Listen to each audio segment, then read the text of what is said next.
Well, now at 5, how could it happen? A doctor accused of sexually assaulting more than 150 women during exams. Now, since this case broke, we have wondered how something like this could happen for so long without anyone reporting it.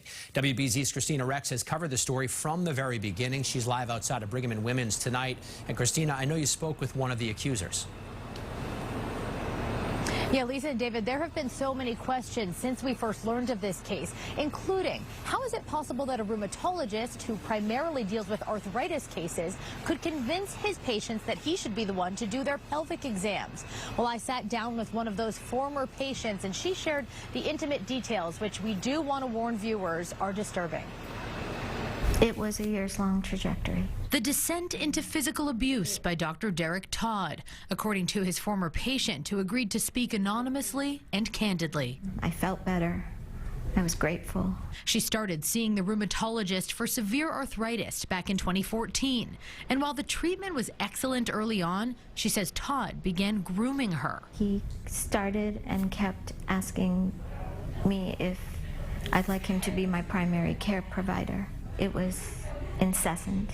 She said no, but when her primary care retired in 2018, she signed on with Dr. Todd. Once he became my primary care provider, he mentioned, well, you know, I can also do gynecologic care. Again, she denied until my gynecologist retired. And so, Dr. Todd became rheumatologist, gynecologist, and PCP. The grooming had clearly already started. Now, in retrospect, he'd already begun the process of isolating me. That's when the care shifted. Dr. Todd stopped seeing her at Brigham and insisted appointments be at the smaller Charles River Medical Center in Framingham, early in the morning, unsupervised.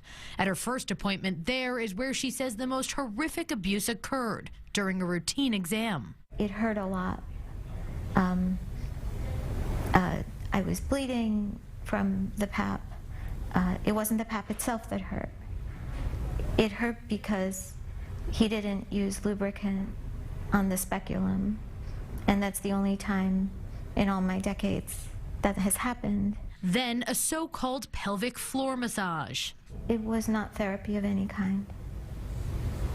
It was straight out, intended for one purpose. And because I was brainwashed, she stayed silent. This patient is one of 147 represented by Lubin and Meyer in a class action lawsuit, one of several against Todd.